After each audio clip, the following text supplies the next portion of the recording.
नमस्कार फ्रेंड्स, मेरा नाम बबलू वर्मा। पेपर हैकर में आपका स्वागत है। हम देखने वाले हैं यहाँ पर बीए सेकंड सेमेस्टर और हमारा चल रहा था यहाँ पर हिस्ट्री का पढ़ रहे हैं। अभी हिस्ट्री पढ़ने वाले हैं और हिस्ट्री में हम देख चुके हैं यूनिट नंबर 6 हमने कंप्लीट कर ली। अब हम बढ़ चुके हैं यूनिट नंबर 7 की ओर। कहाँ पर?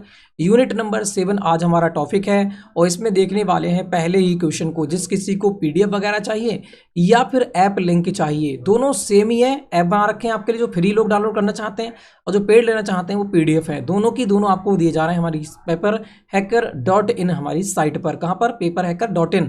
आप जाओगे ब्राउजर पर वहाँ पर सर्च मारो, वहाँ पर आपको मिल जाएगा। साथ में सेकंड सेमेस्टर के बटन के अंदर जाना है, हिस्ट्री के फोल्डर के अंदर जाना है। उसके बाद में आपको पीडीएफ, ऐप लिंक और प्लेलिस्ट लिंक आपको सब कुछ वहीं पर अवेलेबल है। ठीक है, अब बढ़ते हैं अपने प्रश्न की ओर। मुगल स्थापत्य कला की प्रमुख विशेषताओं का वर्णन कीजिएगा। मुगल स्थापत्य कला की बात हो रही है। ठीक है, मुगल स्थापत्य कला की विशेषताएं, कौन कौन सी विशेषताएं के बारे में आपको डिस्कस करना है। अथवा क्वेश्चन, मध्यकाल में स्थापत्य कला के विकास का विवरण दीजिएगा। अथवा क्वेश्चन, मध्यकालीन वास्तुकला की प्रमुख विशेषताओं का वर्णन कीजिएगा। अथवा क्वेश्चन, मध्यकालीन भारत की वास्तुकला पर प्रकाश डालिएगा। बस सिंपली एक ही बात है, घुमा फिराकर क्वेश्चन वही दे रखा है। अब बढ़ते हैं अपने उत्तर की ओर। उत्तर, सभी मुगल सम्राट भवन निर्माण और स्थापत्य कला के प्रेमी थे। स्थापत्य कला को भवन निर्माण कला, वास्तुकला, शिल्प कला के नाम से भी जाना जाता है। मुगल सम्राटों ने ईरानी और हिंदू शैलियों के समन्वय द्वारा मुगल शैली का निर्माण और उसका विकास किया, जिसकी छाप उनकी सभी कलाओं पर दिखाई देती है। यद्यपि फर्ग्यूसन जैसे इतिहासकारों का कहना है कि मुगलों के भवन निर्माण कला की शैली विदेशी है, परंतु यह मत ठीक नहीं है। हैवेल ने कहा है, मुगल वास्तुकला देशी व विदेशी शैलियों का सम्मिश्रण है। सर जॉन मार्शल ने लिखा है, भारत जैसे विशाल व समन्विता तथा विभिन्नता वाले देश में यह नहीं कहा जा सकता कि भवन निर्माण कला किसी एक ही विशिष्ट देशव्यापी शैली को लेकर स्थिर है। भिन्न भिन्न स्थानों पर भिन्न शैली का प्रयोग किया जाता है। वस्तुतः विभिन्न कालों में मुगल कला विभिन्न प्रकार की रही है। ठीक है, अब देख लेते हैं इनके बारे में। मध्यकाल में स्थापत्य कला या वास्तुकला का विकास। संक्षेप में, मध्यकाल में स्थापत्य कला का विकास निम्न प्रकार से हुआ। सबसे पहले जो आता है वो बाबर आता है मुगल वंश में। तो बाबर भारतीय स्थापत्य कला का अच्छा नहीं समझता था, इसीलिए उसने आगरा और दिल्ली में भारतीय द्वारा बनाई गई इमारतें पसंद नहीं आई। बाबर ने भवनों के निर्माण के लिए कुस्तुनतुनिया के कारीगरों को बुलवाया। कहाँ पर? कुस्तुनतुनिया के कारीगरों को बुलवाया था। बाबर ने आगरा, अलीगढ़, सीकरी, धौलावर, बयाना, ग्वालियर आदि स्थानों पर कुएं, तालाब, फव्वारे आदि बनवाए। बाबर द्वारा बनवाए गए निम्नलिखित दो भवन ही आज दिखाई देते हैं। तो दो, ये वेरी वेरी इंपॉर्टेंट आज का जो बात करते हैं ये क्वेश्चन है, ये वो क्वेश्चन है जो आपके अगले एग्जामों के लिए बहुत लाभकारी है। तो बात करते हैं पहला, पानीपत की काबुल मस्जिद। जो पानीपत है, पानीपत में जो काबुल मस्जिद बनवाई गई है वो बाबर की देन है। वही बात करें संभल की जामा मस्जिद, संभल की जामा मस्जिद जो है ये बाबर के द्वारा बनवाई गई है। वेरी इंपॉर्टेंट है, दोनों याद रखना। संभल वाली बहुत पूछता है कि संभल की जामा मस्जिद किसने बनवाई थी, तो ध्यान रखना बाबर ने बनवाई थी। पानीपत की काबुल मस्जिद किसने बनवाई थी, तो वो भी बाबर ने ही बनवाई थी। अब बात करते हैं आगे। ये दोनों मस्जिदें 1526 में बनवाई गई थी, क्योंकि 1526 में क्या होता है, 1526 में ही युद्ध देखने को मिलता है पानीपत का, उसी समय ये बनवाई गई थी। इन मस्जिदों में कोई विशेष नमूना नहीं है। अब बात करते हैं हुमायूं की स्थापत्य कला के बारे में। हुमायूं का अधिकांश जीवन युद्धों भाग दौड़ में बीता, अतः इन्हें इमारतें बनवाने का समय नहीं मिला। फिर हुमायूं ने दीन ए पन्ना, तो बहुत इंपॉर्टेंट है, दीन ए पन्ना नाम भवन कहाँ पर है, दिल्ली में बनवाया गया था, जिसके द्वारा हुमायूं की ही मृत्यु हो जाती है उसकी सीढ़ियों से गिरकर। तो ये बात आपको ध्यान रखना है। हुमायूं ने दीन ए पन्ना नामक महल दिल्ली में बनवाया। शेरशाह सूरी ने शायद इसे नष्ट कर दिया था। हुमायूं ने फतेहाबाद, आगरा में भी मस्जिद बनवाई। स्थापत्य कला की एक महत्वपूर्ण कृति हुमायूं का मकबरा है। यद्यपि इसका निर्माण अकबर के प्रारंभिक शासनकाल में हुआ, परंतु यह हुमायूं के काल की इमारत है। यह मकबरा ईरानी और भारतीय शैलियों के मिश्रण का नमूना है। इसमें फारसी शैली का प्रभाव हमें देखने को मिल जाता है। ठीक है, अब बात करते हैं अगले, शेरशाह के स्थापत्य कला के बारे में बात कर ले, क्योंकि सबसे पहले बाबर आया, बाबर के बाद हुमायूं, हुमायूं के बाद शेरशाह सूरी आ जाता है 40 में, ठीक है, कन्नौज के युद्ध के बाद में। तो बात करते हैं, शेरशाह वास्तुकला का प्रमुख प्रेमी था। वह प्रत्येक शहर में एक कला बनवाना चाहता था और मिट्टी की बनी हुई सरायों को पक्के मकानों में बदलकर उन्हें राज्य की सुरक्षा करने की चौकियां बनाना चाहता था। दिल्ली का पुराना किला शेरशाह सूरी द्वारा बनवाया गया है। अब ध्यान रखना, वेरी वेरी इंपॉर्टेंट है, दिल्ली का पुराना किला किसके द्वारा बनवाया गया था? तो दिल्ली का पुराना किला शेरशाह सूरी के द्वारा बनवाया गया था। शेरशाह सूरी द्वारा बनवाई गई प्रसिद्ध इमारतों में शेरशाह का मकबरा भी है। बिहार के सासाराम में झील के बीचों बीच बना हुआ यह मकबरा अपनी भव्यता, सुंदरता और सुडौलता की दृष्टि में हिंदू मुस्लिम शिल्पकला की प्रतिष्ठित नमूना है। अब क्वेश्चन आपसे पूछेगा, जो शेरशाह का मकबरा वो कहाँ पर है? सासाराम तो है, मगर सासाराम में है कहाँ पर? तो आप कहोगे वह है बिहार में। वेरी वेरी इंपॉर्टेंट है, ठीक है। अब बात कर लेते हैं उसके बाद कौन आता है? अकबर। तो बात करेंगे शेरशाह सूरी से दो संबंधित क्वेश्चन है, एक है दिल्ली का पुराना किला किसने बनवाया? शेरशाह सूरी ने। और एक बात करते हैं इसका खुद का जो बात करते हैं मकबरा है वो कहाँ पर है? तो वो है सासाराम बिहार में। अगले बात कर लेते हैं, अकबर की स्थापत्य कला। मुगलों की स्थापत्य कला सही अर्थ में अकबर के शासनकाल से ही प्रारंभ हुई। अकबर ने अपनी स्थापत्य कला में ईरानी और भारतीय कला का समन्वय किया। अकबर के काल की सभी इमारतें लाल पत्थर की बनी हुई और सजावट के लिए संगमरमर का प्रयोग किया हुआ है। अगले बात करते हैं, अकबर द्वारा बनवाए गए भवन एवं इमारतें निम्न प्रकार हैं, ठीक है, ठीक है। अगले बढ़ते हैं, अकबर द्वारा बनवाए गए भवन या इमारतें निम्न प्रकार हैं। जैसे बात करते हैं जहांगीर महल। अब वेरी वेरी इंपॉर्टेंट है कि अकबर के द्वारा कौन सा? अकबर के द्वारा बनवाया गया जो महल था वो कौन सा था? तो आप कहोगे जहांगीर। जहांगीर कौन था? उसका बेटा था, तो उसका भी मकबरा अकबर के द्वारा ही बनवाया गया था। अगले बढ़ते हैं, आगरे का लाल किला। जो आगरे का लाल किला है, आगरे की बात करते हैं, आगरे का लाल किला। अगर दिल्ली का लाल किले की बात करेगा कौन सा? अब यहाँ पर तीन क्वेश्चन बनेंगे, एक बनेगा दिल्ली का लाल किला, ठीक है, एक बनेगा दिल्ली का लाल किला और एक बनेगा दिल्ली का बात करते हैं, एक तुम्हारा बनेगा भी दिल्ली का पुराना किला। कौन सा? एक बनेगा आपका दिल्ली का पुराना किला, दिल्ली का पुराना किला, ठीक है, और एक आपका बनेगा आगरा का लाल किला। कौन सा? आगरा का लाल किला, आगरा का लाल किला। अब ये तीन क्वेश्चन बनते हैं दिल्ली से। देखो, एक तो लाल किला, लाल किला, लाल किला, ये लाल किला से तीन क्वेश्चन बनते हैं। एक बनेगा दिल्ली का लाल किला किसने बनवाया? तो वो बनवाया था शाहजहां ने। किसने?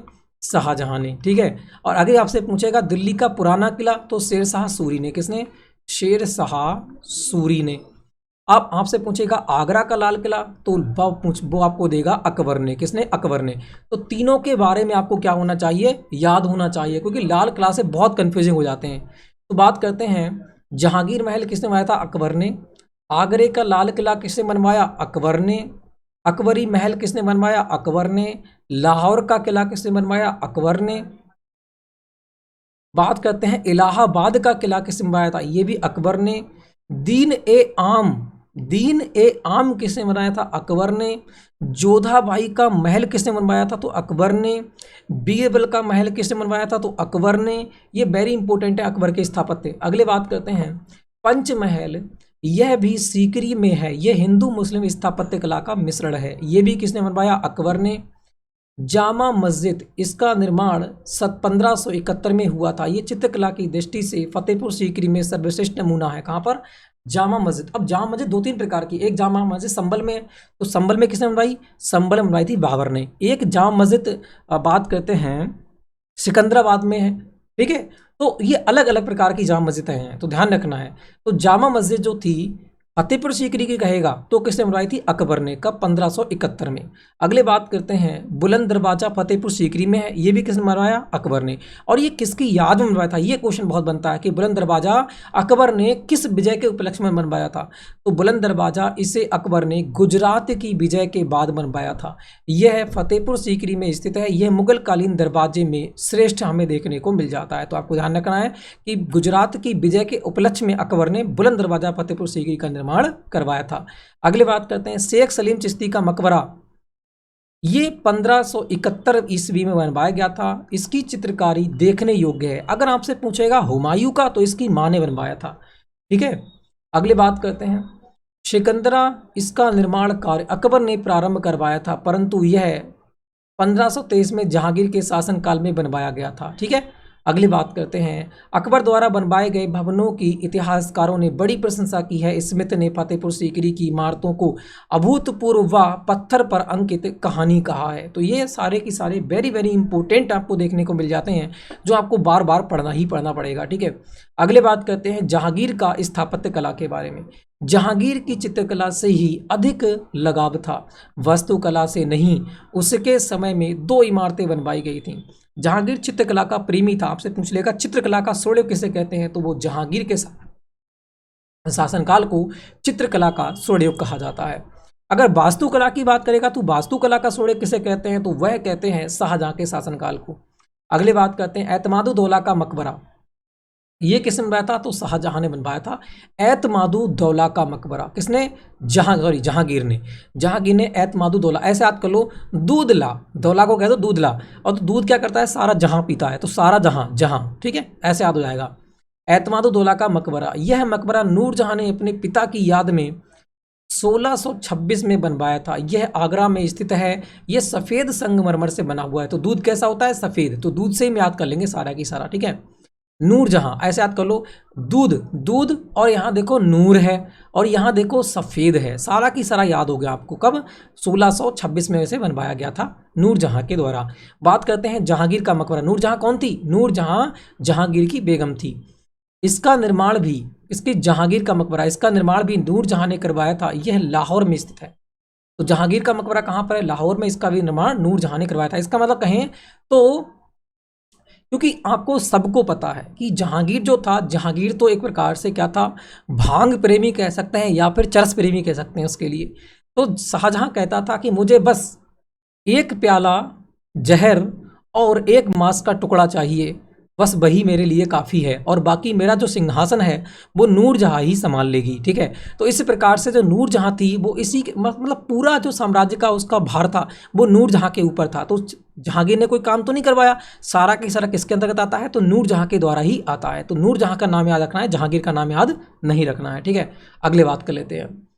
वे निकट रावी के किनारे शाहदरा में स्थित है। समाधि पर संगमरमर की पच्चीकारी की गई है। ठीक है, अगले बात करते हैं शाहजहां का स्थापत्य कला के बारे में। भवन निर्माण की दृष्टि से शाहजहां का काल मुगल काल का स्वर्णिम कहा जाता है। इसके द्वारा बनवाई गई इमारतें की मौलिकता, सुंदरता, कोमलता है। इन भवनों में नक्काशी और चित्रकारी विशेष है। शाहजहां के काल में निम्नलिखित इमारतों का निर्माण करा गया था। वैसे बात करते हैं आगरा के किले में निर्मित इमारतें। शाहजहां ने अकबर द्वारा लाल किले में लाल पत्थर की बनवाई गई इमारतों को तुर्बाकों ने संगमरमर से बनवाया गया। ये इमारतें हैं दीवान ए आम, दीवान ए खास, मच्छी भवन, शीश महल, खास महल, झरोखा दर्शन, और बात करते हैं मुसम्मन बुर्ज, और बात करते हैं नगीना मोती मस्जिद।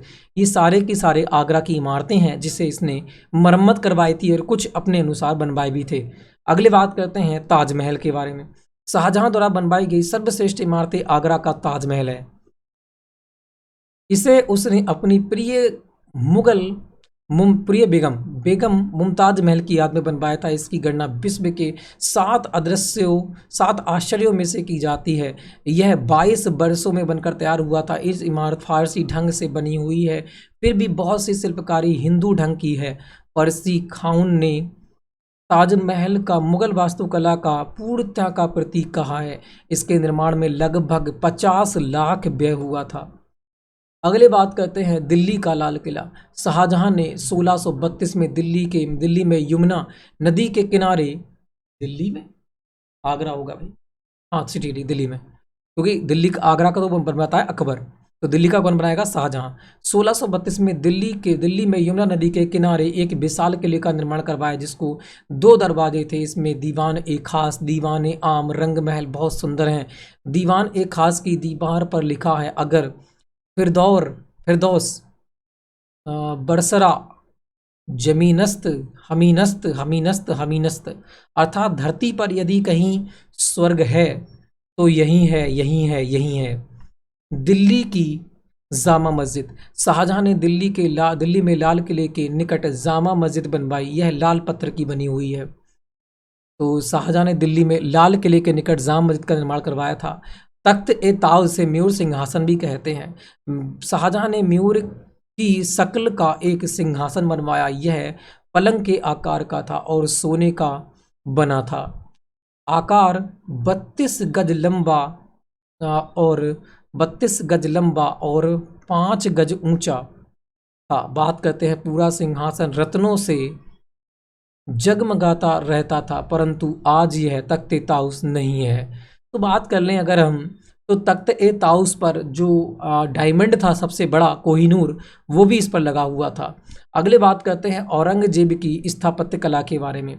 अपने पूर्वजों के विपरीत औरंगजेब ने ललित कलाओं के प्रति कोई प्रेम प्रदर्शित नहीं किया। उसने बहुत कन इमारतें बनवाई, परंतु उसमें से कोई भी उसके पितामह प्रतिमाह द्वारा बनवाई गई इमारतों के समकक्ष नहीं है। दिल्ली के जिस एकमात्र इमारत से औरंगजेब का नाम प्रसिद्ध है वह है लाल किले में स्थित सफ़ेद संगमरमर मस्जिद। सफ़ेद संगमरमर मस्जिद जो लाल किले के ही अंदर है। औरंगजेब ने 1697 इसमें अपनी प्रिय बेगम रबिया उद दौरानी का मकबरा दक्षिण के औरंगाबाद में बनवाया। यह द्वितीय ताजमहल के नाम से प्रसिद्ध है। ताज की नकल होते हुए भी यह डिज़ाइन, कारीगरी और रचना में उससे कहीं नहीं है, कहीं हीन है, मतलब कहीं नहीं है। औरंगजेब द्वारा बनवाई गई लाहौर की बादशाही मस्जिद, बनारस और मथुरा की मस्जिदें भी उल्लेखनीय हैं। तो इस प्रकार से हमारा औरंगजेब तक का समाप्त होता है। औरंगजेब तक की हमारे लिए इम्पोर्टेंट है पढ़ना, ठीक है। तो यहाँ पर हमने कुछ वास्तु कलाओं के बारे में देखा, स्थापत्य कलाओं के बारे में देखा, जो हमारे लिए ज्ञान होना बहुत ज़रूरी है। अगर आप ये क्वेश्चन पढ़ लोगे तो वेरी वेरी इंपॉर्टेंट क्वेश्चन है। अच्छी प्रकार से क्वेश्चन को पढ़ना है। अगर आप भी समझ में नहीं आए तो 1 की स्पीड में आगे तेज करके आप एक बार इस वीडियो को और देख सकते हैं। तो वीडियो अच्छी लगी हो तो लाइक करना, शेयर करना, चैनल को कर देना सब्सक्राइब, बेल आइकन को प्रेस करना। नेक्स्ट वीडियो मिलेंगे, तब तक के लिए जय हिंद, जय भारत।